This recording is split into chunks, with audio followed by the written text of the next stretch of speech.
This is the 415ers podcast brought to you by the Odyssey Sports Podcast Network. Please download, rate, and subscribe. Five stars are appreciated. We come at you 3 times a week. Okay, Mark, so we haven't looked yet too much at the playoffs. We're going to dig deeper into Seattle this upcoming week. We got a lot of time to look at also the rest of the juicy matchups across wildcard weekend.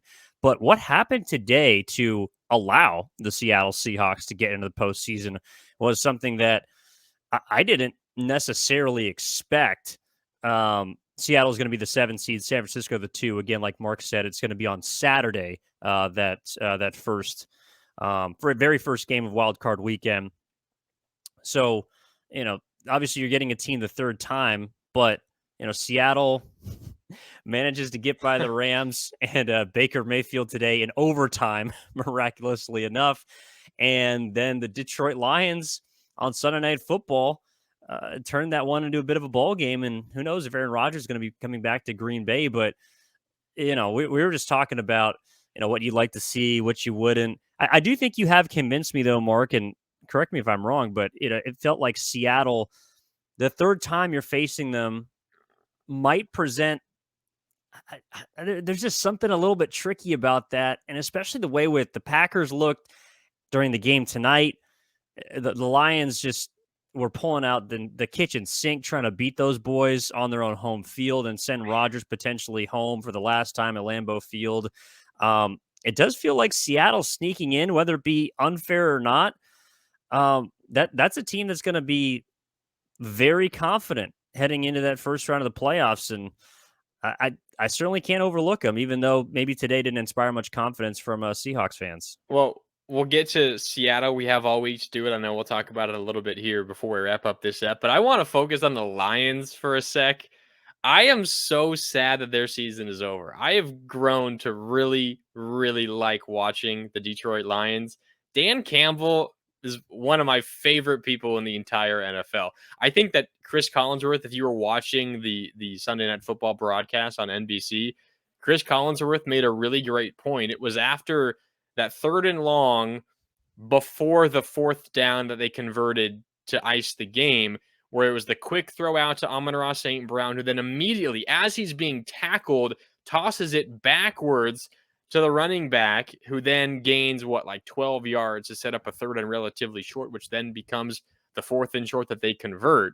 Or maybe it was third and long. Yeah, no, it was 3rd and long. He pitched it back to right. Swift. It was a hook and ladder. Like, he called a hook and ladder on 3rd and long with a game that meant nothing, essentially. And then it became the 4th and short that they converted. And Chris Collinsworth said, on the broadcast to Mike Tirico, his partner, said, we've been talking a lot. Is this Lions team less dangerous now because they're not, playing for a playoff spot? And Chris Collinsworth was like, well, I'm not sure the Lions call that play if there's a playoff berth on the line. Perhaps they're more dangerous when they have nothing really to play for aside from trying to knock out the Green Bay Packers. I thought that was a good point from Chris Collinsworth and probably true, but it doesn't change the fact that I have immense respect for Dan Campbell and what that team did going into Lambeau. It's not a great Packers team. We've talked about that all season long, but that took some guts to go in there and win. And certainly everyone in the Pacific Northwest was rooting hard for them. So fantastic season to the Lions. I honestly, I know I've talked a lot about how I was a little fearful of them, at least of this group. Perhaps I would be most fearful of them. But I was rooting for them to get in, honestly. And I know it all went down the drain when Seattle won in overtime in the earlier window, as opposed to Sunday Night Football. But I thought the Lions, one of the best stories of the season, I thought they deserved to get a playoff berth, but they showed out on Sunday Night Football. That was quite a game. Yeah, it was. It also put into perspective for me just how Father Time is catching up to some of these quarterbacks around the league. I mean, Aaron Rodgers, he is incredible. He is on his way to Canton, first ballot, no doubt about it. But he missed some throws tonight that I feel like even last year he would have made.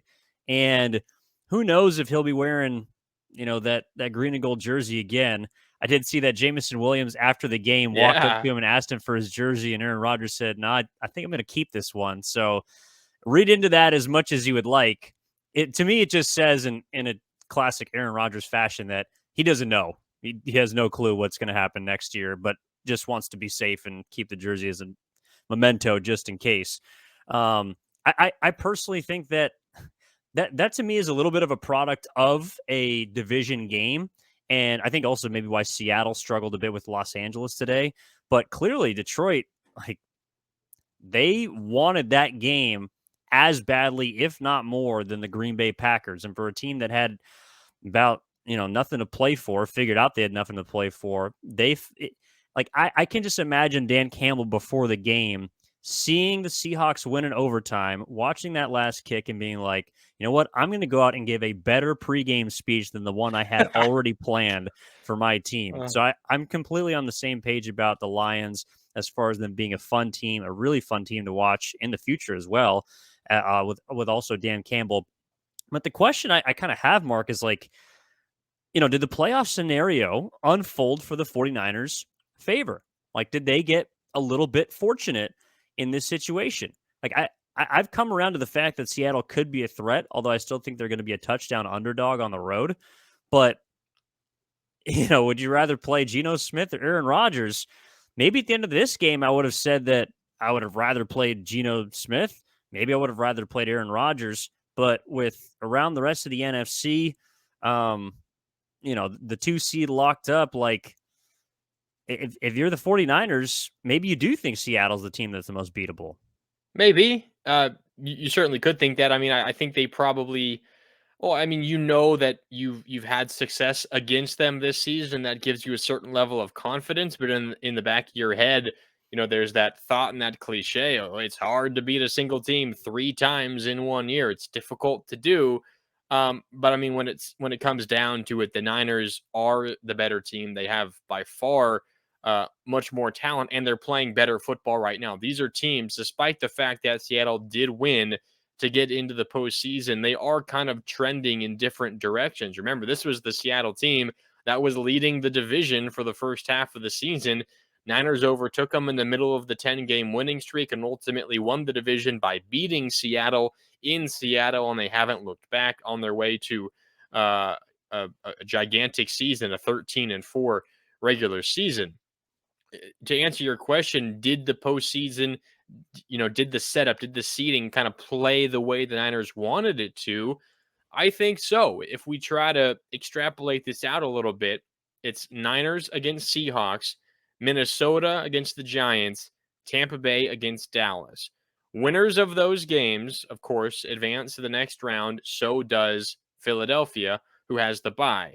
The worst overall seed will take Philadelphia, and the remaining team would take the winner, most likely, or would take the Niners, most likely, assuming that they knock off the Seahawks. And the highest remaining team is probably Dallas, because they didn't win their division. They're the 5 seed, which means they would go to Philadelphia, and the Niners might get, say, a Minnesota. Perhaps the Giants pull off an upset, then the Niners would probably get Dallas, because the Giants, so the lower seed, would then go to Philadelphia. I think I'm going a little too deep into this, but ultimately the point is, if things play out on a relatively normal, I don't know, expectancy, the third best team in the conference, Evan, which I think you and I could probably agree is Dallas, and you might be a holdout for the Vikings.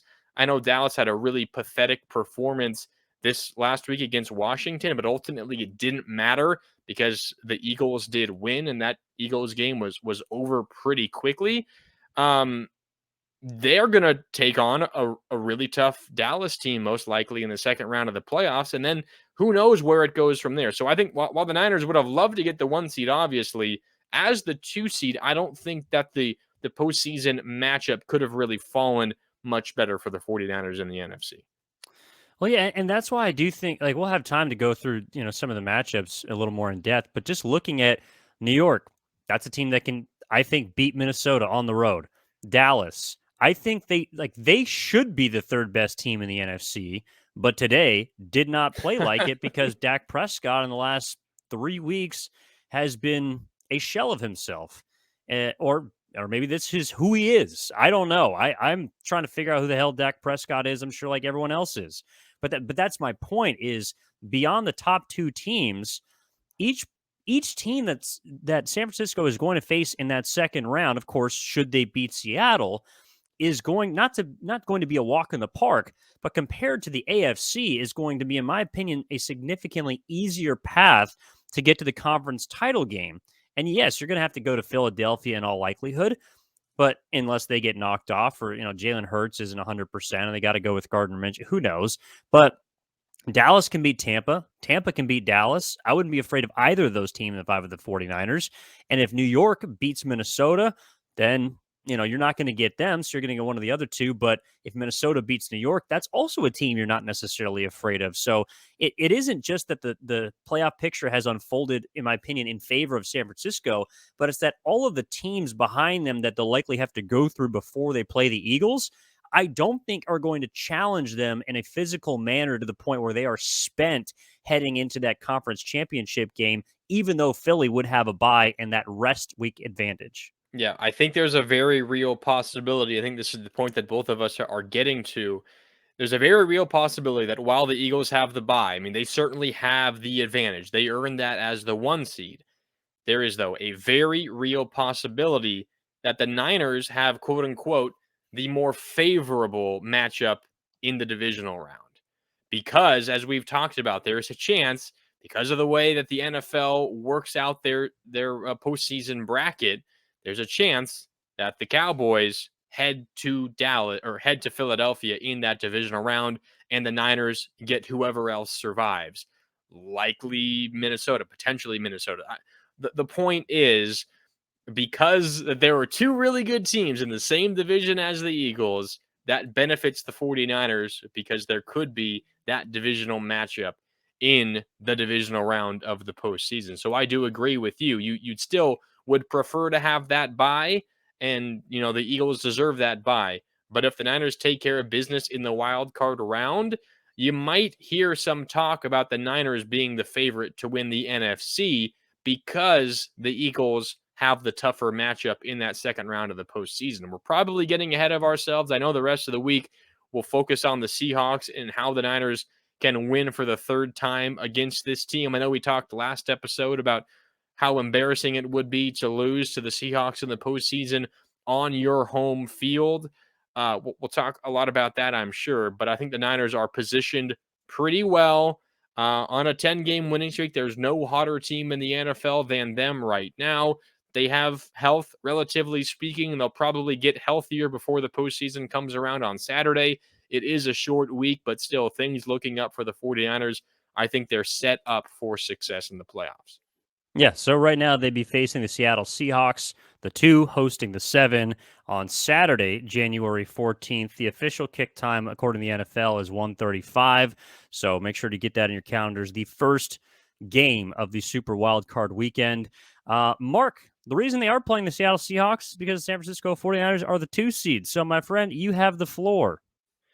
I don't remember exactly what day it was, Evan, but I know it was a long time ago. It was after the Christian McCaffrey trade. I think it might have been during the bye week. I should have done some recon and tried to figure it out. But the Niners acquired Christian McCaffrey, then lost to the Kansas City Chiefs, and then went on the road and beat the Rams and improved to 4-4. The Niners have not lost since. But after that, after the win in Los Angeles and the Niners became 4-4, I came out with the fire hot take, Evan, saying the Niners would end the season as the number 2 seed in the NFC. And mind you, at that point, the Vikings had 1 loss. The Niners had 4. I had the guts to come out and say the Niners would come out with the 2 seed in the NFC. And would you look at that? They are the 2 seed as we enter the postseason. I get my victory lap, and oh, Evan, it feels sweet. Yep, 2 seed via the tiebreaker. Hey, the 2 seeds, the 2 seed. It is. Well, no, but that's and this is what we're going to be talking about this week is like, and why I know Philadelphia is the one. I know that they have home field advantage should they host a conference title game, but that's why I do think that like it's starting to feel like to me like the 49ers should run the table this postseason. They are 10-2 against the NFC. They swept their division. We can get into maybe the weakness of their schedule because as far as strength of schedule at the end of the season, it is technically the weakest of all the NFC teams. So whether they're untested or not, whether they took care of business, we can dive into that in Wednesday's episode. But for me, it's like they have been so dominant against the teams they have faced, and you can only play who's in front of you. With the way that the other teams have looked, and Minnesota going from 1 loss to 4, and the Niners going from 4 losses to 4, like they have, in my mind, earned my confidence when it comes to the NFC in the postseason. So that's where I want to pick up on the next episode, Mark. And I know we're running out a little bit of time here, but that's how I feel. I agree with you. I want to get into that as well next episode. I know we got to give out game balls, but really quickly, I wanted to read off one stat too. I don't know if you saw this. You mentioned NFC dominance in general. Mm-hmm. NFC West, more specifically, Niners 6-0. They sweep their division, but they absolutely dominated in those 6 games. Niners scored 169 points. Opponents scored 53. The Niners were plus 116 in 6 division games this year, beating their opponents in their division by an average of almost 20 per game. Just straight up dominance. You gave me a lot of ammunition for the next episode right there. All right, game balls, Mark. What do you got? This is a tough one because it was a real team effort. You talked a lot earlier about how spread around the attack was offensively. I might be taking your pick, and for that I apologize, but I'm going Elijah Mitchell. Only 5 carries, but took advantage. 5 carries, 55 yards in his return, and had 2 big touchdowns. Elijah Mitchell gets my game ball. The change of pace back behind Christian McCaffrey, he was good. Okay. Well, I kind of already slobbered over George Kittle, so I don't necessarily want to do it again. I mean, don't get me wrong, I will. But I think if I got to give out a game ball, it's the quarterback today. It's Brock Purdy. I know he wasn't necessarily anything special, but that's also kind of where I've come to with Brock Purdy. It's like 15 of 20 for 178, 180 yards, 3 touchdowns, no picks, no turnovers, 141.2 rating. Like that is, in a way, against this Arizona Cardinals backup team, this depleted group, that is a ho-hum day. And for most other quarterbacks, I do think we'd be a little more excited about that stat line. But for him, because of what he has done, the consistency that he has shown through his first 5 starts, 6 games, and 6 wins, I'm to the point now where I am appreciative of it, and I think he deserves the game ball in this case for orchestrating and managing this offense today. But it is to the point now where it's become a little expected. Not necessarily the 3 touchdowns, but the efficiency and the flow of the offense and the production of points. That's where I've gotten to with Brock Purdy. So I maybe not just for today, but I do think that there have been a couple of games where I probably haven't given him a game ball where he deserves it. So it'll be Brock Purdy today. Yeah, good pick. McCaffrey, 79 total yards. He had a touchdown as well. He deserves a shout out. You already mentioned George Kittle. He was good. I think Nick Bosa deserves a shout out. He had another sack, finishes with 18.5 on the year. That leads the NFL. He is your sack king in 2022 in the NFL. He does fall one shy of Aldon Smith for the Niners' single season individual record. But he was talking post game about how it was a bigger deal for him to lead the NFL. And he had some guys on the staff keeping track of Hassan Reddick for the Eagles, who was second in the NFL. And once they saw Hassan Reddick did not have a sack late in that game, Bosa felt comfortable taking the 4th quarter off with just that first sack he had earlier. So Nick Bosa is your sack king in the NFL. He deserves a shout out as well, but plenty of praise to go around for the 49ers. Oh, speaking of sack kings, I actually do have to give a shout out to J.J. Watt for the Arizona Cardinals. Playing in his very last game in the NFL. He was so good. And he was incredible. If he wanted to keep playing, I wouldn't blame him. 12 he had sacks this year.